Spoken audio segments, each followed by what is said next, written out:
welcome to another episode of That Sounds Holy. So, Woohoo!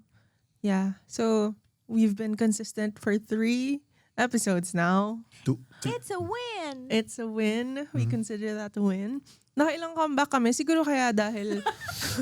Actually, ang dami yun natin comeback. kaya to season 4 kasi nakailan kaming, oops, we forgot to upload. I guess it's a new season. But now that we have help, again, we just really want to thank SVRTV Thank you, for S4E3. making Thank this you. possible. So, yeah, 3rd episode. And I think for this episode, we're going to be revealing a lot of our issues when it comes to adulting. Kasi, Did you just say issues? nung first episode ng comeback na to, kailangan natin i-klaro yun na first episode nitong season na to, we talked about how we're all 30, in our 30s, turning 30 si Ayo. But Yup. I guess a part of that, we talked about how different it is. But for this episode, I really want to know how you deal with adulting at this age. So, let's say, we all know that we have other stuff that we do outside of ministry. So how do you deal with your tasks on a daily basis? Or what is a day in the life of Vanya Castro? and Ayo wala akong Barcelo. maisip na iba. Barcelo. Barcelo. Hindi, alam niyo. What does a day look like sa inyo? Sumisikat yung araw. Ang galing. Oh my gosh. Ay. I feel like you should go first Okay, ikaw muna. to provide a sense of system and flow. Ganun kasi dito eh. Pag kayo yung nagmo-moderate, ako yung mauna sumagot. Pag ako yung nagmo-moderate, ako pa rin yung una sasagot. Yes. Okay. It's just the way it is. So I guess for me, as a freelancer, I have multiple things that I have to do in a day. So meron akong social media time, meron akong time for the marketing stuff, and then meron akong time for the ministry stuff. So what a day looks like for me is depending on what time I wake up. Kasi hindi As siya... a night owl. Oo eh. Tinatry ko naman. But if I wake up early, real talk, if I wake up early, I start work early. I end early. But if I wake up late, everything follows that. So minsan abutin ako ng midnight na nagtatrabaho pa rin. Oh. Yeah. So I think perks and the curse of being a freelancer yung dahil hawak mo yung oras mo, kahit anong oras mo pwede siyang gawin. Pero kahit anong oras ka rin pwede matapos. Parang ganun. Yeah. So that's for me. How about you? As a morning person. Ako Actually, ikaw nga lang yung morning person sa amin. No? Yeah. Feeling ko kasi, ako yung tipong pag nagising akong 8, feeling ko, nasayang ko na yung araw ko. Ganyan. 8? Oo. Kasi usually, As a tita. yeah. I really, parang pag 6, ito yung bago pa nahinig yung mundo ko ng the past 3 weeks na yung schedule, sabay-sabay nangyayari lahat. Usually, when I had my routine, which I really miss, by the way. Yeah. So usually, I would wake up, drink like 1 liter of water, and then go to the gym. Then after that, I would take a shower, cook my breakfast, and then read the Bible or something like that. Tapos the rest of the day is just for the stuff that I have to do, or it's just spent for time convincing myself to do the stuff that I have to do. Yeah. Yeah, and yun nga, as a freelancer nga, parang I heavily wanna put a routine to my days because it's easy to feel like parang Structured pa rin. oh, kasi nga walang nagsa-structure compared to before if nung nasa corporate ako, nung may work ako na kailangan talaga mag-clock in kasi yun nga or else walang sweldo. Yeah. Ngayon talaga I need to like create my own system para may nagagawa ako. Ako talaga, parang I'm a fan of leisure.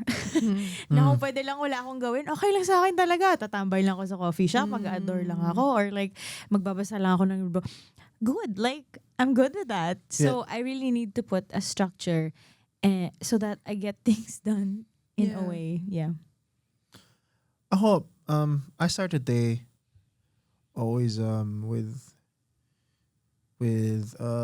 working out. That's the first thing I do.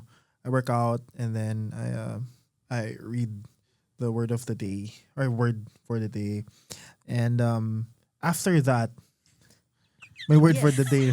So Summer, guys. He's a Miriam Webster. Word of the day. Truth hypothesis. Sorry. Anyway. You read the word. tapos na. Hindi, joke lang. Then after that, because of the many things that I do, I have to know what hats I have to wear for that day. Right. Because I do so many Maging things that principal requires ka, to maging Right. that requires so many different hats. So as soon as I wake up, yun nga, I start with the gym para to clear everything out first. Okay. Because if I start the day agad by thinking what I should be doing today, I'm already umaga pa lang wala na, sasabog na ako nun sa dami ng it's not the amount of work that I have to do, it's the amount of hats that I have to wear. That's stressing me out Right. as I go into this season of my life.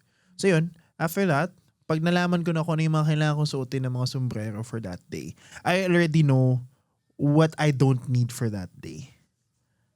Ano mo yun? So for example, it's if there is no itong dalawang to, kanina pa ako Sorry, ako. Cap. Na. Bahala kayo. Anyway, Pag ako bumawi sa next recording, humanda kayong dalawa. Di ako nagbibiro. Bahala kayo dyan. Anyway, so It's just knowing what I have to do and what... so that you can create like the headspace. For Yeah. everything. Or at least to reduce what I don't need anymore. Kasi yun na I don't need to become the worship director of the provincial feast today. I can put it aside first. Parang And focus. compartmentalize. Yeah, parang ganun. And then focus on being ayo for school, ganyan, or ayo for ganyan. So it Is helps. it like most of the things you do like administrative? Hindi naman. Oh, I know. Most. Yeah. Most. Yeah. But I think the struggle with that kasi is sobrang magkakaiba yung Yung hinahandle niya. context. So I guess Hirap Yeah. naman ang buhay mo. makes sense. But it's been fun. It's been very fulfilling because I get to work with a lot of people and I That like is and I true. like people. So Dami mo din Right. natutulungan. So speaking of people, dahil sa context na to, like with adulting, how do you make time for people? When you have such a full day of work or like so many tasks to handle, do we actually have time to meet up with friends, to go out with family, to go on dates?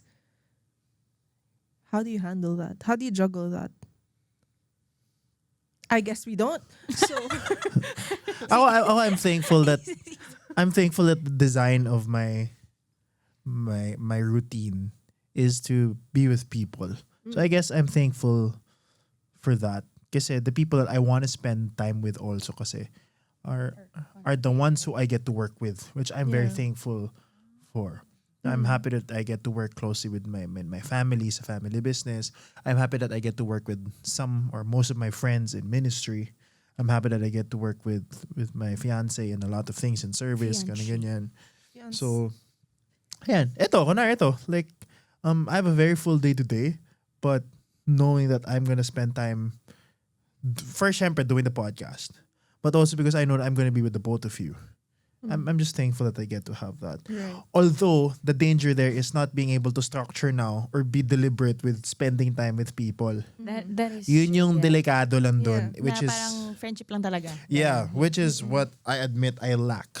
Kasi nga, Right. because of the scheduling of things in the time, it's hard to be deliberate with like, oh, this day it's just me and the boys watching a movie, ganyan. Right. Kasi it's not just my schedule too. It's also the schedule Yeah, of my friends. Hirap din Ganyan. mag-schedule talaga. So, How about- scheduling. Sorry. Here you go. Yes. Schedule, basta scheduling, that's the word. Ang hirap talaga, Okay. scheduling. Yeah. Yeah, kasi parang di ba ngayon may mga memes na parang lalabas lang kayo with friends, kailangan may calendar invite pa. Oo, totoo. Naka-googlein yung Yeah. Ikaw ba? invitation. Si Vanya kasi is someone that I know to be a people person. I mean, I know that you're an introvert, but you are intentional with your time with friends. So how does that Oh, yeah. happen kapag punong-punong-puno yung schedule mo ng trabaho? Di na ako natutulog. Ay, okay. Mali na Eh. naman yung takeaway niya. Hindi, kasi I think for me, kasi since my family is not here, I think that parang kailangan ko talaga, it's more of like a self-care thing na I Yeah. really have to make time for catch-ups and to make time for my friends who I consider my support system. Kasi kung wala, I'm gonna fall apart.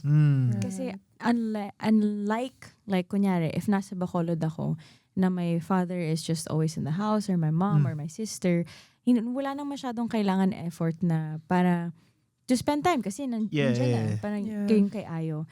Pero, wala kasi akong ganyan ngayon. So, the thing that I admit naman is like, I'm trying to really work on is being intentional with like video calls with my mom and my dad. Well, that's nice. Kasi there can be like weeks na parang I don't talk to them. Or like kunyari, na nasa buton tayo, magsabing nanay ko na parang, nakita ko sa Instagram mo na nasa aeroplano ka na naman. Saan ka na naman pupunta? So, pupunta pala kami ng buton. Surprise! Yeah, and so parang FYI na lang. Buti nga si mama hindi siya masyadong nagtatambo. Yeah, so she has like an understanding of that. But it's, so yeah, like I spend a lot of time with my friends who I consider like my support system because I needed to survive. Yun yung quote-unquote substitute mo for family. Yeah, that's something that that's you're why missing out. Also, like my friends, I consider like really, as in hindi siya joke. Parang, you you guys know my conflicts with my friendships. Yeah. It's because Yeah. I put so... I think we understood that. Yeah. We've been on the receiving end. No, parang medyo malupit ako sa friends ko in terms of expectation nga. Kasi nga, you guys really are just my Very family important. here. Right. As in, wala akong pamilya dito. So, I mean, my brother is... Allergic to feelings. My brother is here, but my brother has also another his life world. here also. Yeah. So that's why yung effort ko din with friendship is 2 times because it's really my survival boat in a way. Yeah. And of course, like my relationship with God, like hirap din ako talaga if I can't spend time alone because how I am with God is the lack there or like the overflow of that is how I treat my friends also. And you guys know how. Yeah. So, without words, I think we understood that. Yeah. So would it be safe to say that you have like a hierarchy of priority when it comes to dealing with what to do or like yun parang kailangan muna ng kailangan niya i-start with workout. Kailangan may time siya with God, ganyan. Or with you, kailangan makapag-set aside ka ng time for friends, ganyan. Do you always have that when fixing your schedule? Yeah. I think for the 3 of us kasi like we're all freelancers in a way. Yeah. Or we have to structure our own schedule. Parang ganun, in a way. So, do you always follow that na eto muna, tas ito, tas kailangan may time for this, may time for that?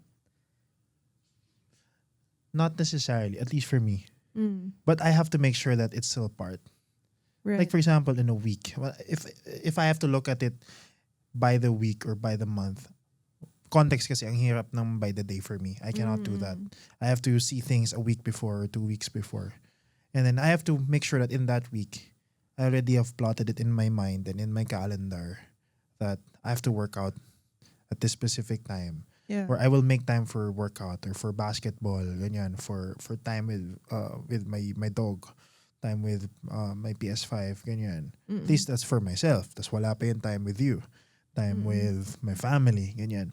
I have to plot that first so that because I already have that expectation na my week is gonna be filled when it comes to work, career stuff, ministry stuff. Sure na yun eh. Right. Even if I don't plot it yet. So dapat ang hindi ko ma-miss out yung mga bagay na that's gonna feed me or fill me up first and fill my heart first. Feel my heart, you are welcome. Brought to you by Kailangan mo ng Peace Music. Okay. kailangan mo nang magawa yung mga yun, or at least ma-plot yung mga yun, para ready na ako dun. Kasi dati, baliktad. Inuuna ko yung mga, the other things that I have to do. And then finding those spaces in between to put gym time, basketball, walk Yuki, go on a date, watch a movie with my family, ganyan. Yeah. Pag inuna naman, wala, you will never find time for that. Right. Kasi you'll always be busy. Right. Yun na yun eh. I think we talked about this that one time. Ikaw nagsabi nun ata na parang kung ano yung need. Mm-mm. Parang as of the moment. Na parang the percentage of needing time with friends or work, or hindi siya palaging same eh. Yeah. Umiiba-iba yung... Yeah. Yeah. Kasi ikaw lang makasagot eh. I think the reason why I ask this also is because I think at our age now, pati yung listeners natin or yung followers natin, ganito na rin yung problema. That is true. Kumbaga parang ang daming kailangan gawin, ang daming kailangan asikasuhin. So like, where does that fit in? Paano yung self-care ko? Paano yung time ko with God? Ganon. Because I think self-care could be a lot of different things. Like what Ayo said, yung sa kanya, it's working out, it's basketball. For me, it's my time alone. Like, just spending time in adoration or cafe or whatever. For you, I think it's also the same, right? Like reading and being alone. So Kala ko basketball. and basketball. Pero I think yung problem, yung madalas na maging problema is napupuno agad yung schedule. Wait, that's true. Tapos nababump off yung feeding. Yeah. Whether it's spiritual or personal. Yeah, that's true. So parang sa akin, ang napapansin ko na question lagi is, where is God in this? Like, I'm so busy with work. Nasaan si Lord dito? Paano ko gagawin yun? So like, kayo ba, how do you make sure that in everything that you do, you have time for God? Recently, may nire-read akong, I reread a book. I think you also read that book. It's called The Artist Way. And they have this thing called morning pages. And it's just supposed to be like 3 full pages of just dumping every immediate thought. Pagising mo, parang sulat mo lang kahit ano, parang nagugutom ako or parang Without filter. As in, walang filter talaga. Kailangan fill up the 3 pages. Yeah. Without filter. As in, dump lang yun. Kasi Hindi yung... kailangan maganda. Oo, hindi kailangan nagme-make sense, ganyan. Pero, the more that I do that, especially nung time na parang sunod-sunod yung camp, tapos lipad dito, lipad dyan, gano'n. Nung ginawa ko siyang non-negotiable, yung morning pages. Tapos, sobrang grounding niya talaga. Yeah. Kasi parang, hindi na lang siya dump eh. Parang kinakausap ko na si Lord. Yeah. Na parang, Lord, ito yung nangyari. Salamat pala na may ganito. Or like, parang just noticing how God moved. Tapos ako kasi as a person, I feel like I'm pretty corny. Yeah. Yes, we know that. Yeah, we know that. Wrong Everyone choice of knows. word. I stepped into it. No, so medyo corny kasi ako. Tapos parang I'm like mas madali ko makita si Lord sa lahat. So I'm pretty... Which is a good thing. Yeah. So parang kahit hindi ko pilitin, nakikita ko si Lord sa lahat. Parang ganon. So, but that like the morning pages really help. Yeah. Minsan kung hindi ko siya magawa sa umaga, parang kailangan ko talaga siyang gawin within the day. Just so there's like a grounding of where I am or where the Lord is or what He's doing. Parang ganon. How about you? Ako 2 things. Number 1, it's a cliche. It's really deliberately finding time or pausing talaga. So that's one. I think that's the most basic thing naman na we're all taught is to really set aside time. But 2 is what I want. The second thing is what I really want to focus on is growing up kasi I really thank you for my education. Yung Ignatian spirituality. Oh yeah. Na finding God in all things. Yeah. It's one thing to set aside time that is literally for Jesus or God time. Yeah. And it's another to incorporate God in everything else that you do. Yeah, that's true. Yeah. So I try my best to really, I mean, we're all not perfect, diba? But really to find God in everything that I do. Conscious But effort. if the conscious effort to find God in what I do. But if it's giving me a hard time already, because let's face it, in everything that we do, we're stressed, diba? We're time constraint lahat yan. There are people who are difficult to work with, and kasama yan. And it's hard to find God Yeah. in those spaces. So I do it the other way around. I incorporate God or the values Yeah. that I get from God, or everything that who God is and what He does and what He brings to the table. That's what I bring to the workplace. Right. That's So what I bring parang to. mas anong tawag doon? Intentional. Intentional na. Yeah. If na parang you're not taking your chances, you immediately Yeah. Yeah. Yeah, especially with well, I'm thankful na in almost everything that I do incorporated na yan. Meron na May talaga. values na sa school namin na may worship, there's Yeah. prayer time, values sa freedom, ganyan, values sa obviously sa ministry and worship, there's God Yeah. there. But in the other areas na medyo mas mahirap, for example, basketball, working out, or my work with government, that's where I have to bring God into that. Yeah. Sa workout ko, instead of playing other music, pang-hype ko, nakikinig ako ng mga hype music na worship. Yeah. Or yung mga hip-hop na worship. Yeah. That's what I listen to. Oh, the King is in the Room is a really nice running song, by the way. Yeah. Take Slow notes, shit. donuts. Okay. The King is in the Room. Yeah. Instead yun. of Paramore na palaging galit. Yeah, anyway. So yun, just bringing God into what you Yeah. do, it really helps. It really Yeah. helps. Although I love Paramore. Yeah. Nothing wrong. Thanks for clarifying. I think, yeah, kasi as, as adults, parang it really has to be intentional na, like with everything. Kahit nga yung mga bagay na, as in, tipong, kailangan ko punta sa government agency kasi may ifa-file ako na whatever. Or like, kukuha ko na ID. Yung sa amin ngayon ni Ayo with wedding preps, like, kailangan namin punta sa munisipyo kasi magkukuha kami marriage Like, license. Yung mga ganun. Mm. Like, it's really intentional na, as in, yung prayer mo, it doesn't really have to be like the long, flowery words. Ganun. Minsan nga parang, Lord, sana hindi kami makatulog habang nag-seminar. Yung mga ganun. They're like, Yeah. sana mabait yung makausap namin today. Oo. Yung mga ganun. I think Yeah. it's really important to acknowledge na hindi siya hiwalay sa ginagawa natin. That's true. Yeah. But it's so hard to be an adult. It really is. Like with the bills to pay and all Yeah. that. Oh, yeah. Yeah. But- The expectations that you have to get it right, or like the Yeah. responsibilities that you have to Yeah. make it at least look like you got things under control, because people Now, all of a sudden, now you're the leader. Oo nga. yeah, because people are depending on you now. People are, and there's no manual for it. There is. There is no manual for it. All you have are Yeah. guides, and that's it. But there's no to do.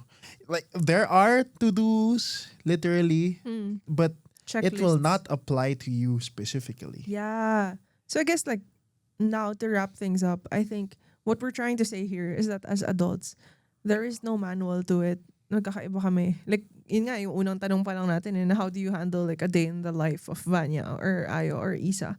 And we're also different. Like Yeah. with Ayo taking it by the week, I can't function like that. I need to see my month. I need to plot it out a month ahead to know na itong week na to kailangan ko siya for this, for that, for that. But it works for me, and it wouldn't work for Ayo. It wouldn't work for That's Vanya. true. So I guess what we're trying to say here is that you really have to find what works for you. Yeah.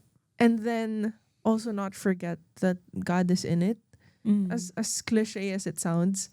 Diba? Parang lahat ng ginagawa natin to have God there, whether it's through just a quick prayer before you work, or Ito. offering up the toxic people in your workplace, Yeah. or maybe praying for more patience when you drive Yeah. or something like that. But Yeah. just don't think na hiwalay siya, na I'm too busy to have time with God. Even the shortest prayer would mean a lot still.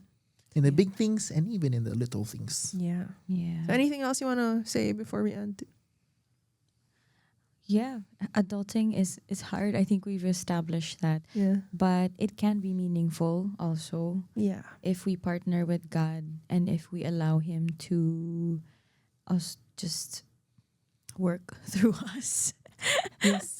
Yeah. Kasi, yeah. I think it's hard.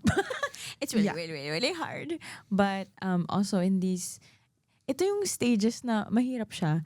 Pero parang dito din, importante din kasi eh. Yeah. Parang kaya siya mahirap din kasi ito yung mga importanteng mga bagay na pinapagawa din sa atin ni Lord. True. Yeah. So, I think that helps me also. Mm-mm. Na parang, ano ba to? Ito na naman siya.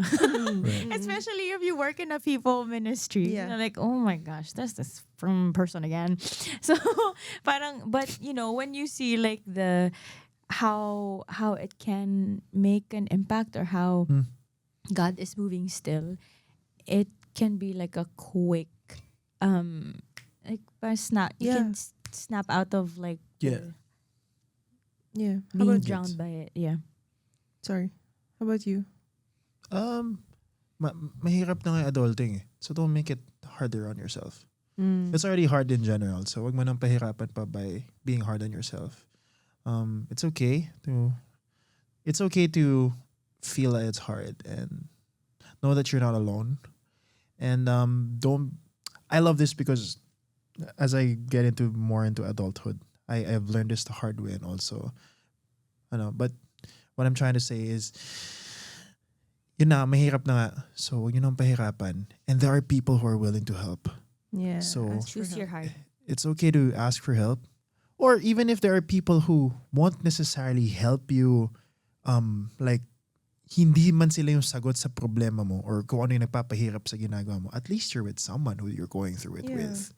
You know, there are people, you have friends, you have people in ministry, you have partners, you have, but you have to be intentional with that. So, Yeah. God will always be with you, journeying with you, but most of the time, He will make you feel that through other people. So Right. don't be afraid to reach out and offer and receive the help that they are willing to give you. Yeah. Right. I guess for me, just to wrap everything up, consult God. Yeah. It's very important. Like sometimes you feel like consulting God is just for the big decisions. Hmm. Oh, literal kahit Lord, ang suot ko today. Yeah. Mga ganon. Mag-sugar ba sa coffee ko today, Lord? Yung mga ganon. Sana makabook ako in Oo. advance. Oh, yeah. Oo, nang grab. Ganon. Ito. But Ito. consult God in everything. Like even the smallest decisions. Kasi, you know, like how a father would want to hear his child ask him about things. It's literally ganda. the same thing. Ganda. So in the adulting world, consult God. Yan lang. Galing. So if you have like adulting questions that we may or may not answer because we are not capable, because we are just big kids in the adult world. You are big kids. Yes. Or tips. We need tips too. We're also yeah, or adulting. baka kayo yung makakapagturo sa amin. Yeah, Just, so please let We're us gonna know. share that on the yeah. social media platforms. Leave us a message either here on Spotify or wherever you're listening to this podcast on, or on our social media accounts. That Sounds Holy on Instagram, Facebook, and YouTube. Yes. Or sa kanila. Baka may sagot sila sa personal pages nila. But yeah, we will see you in our next episode and have fun adulting. You're not alone. Thanks, guys. Bye. Thank you.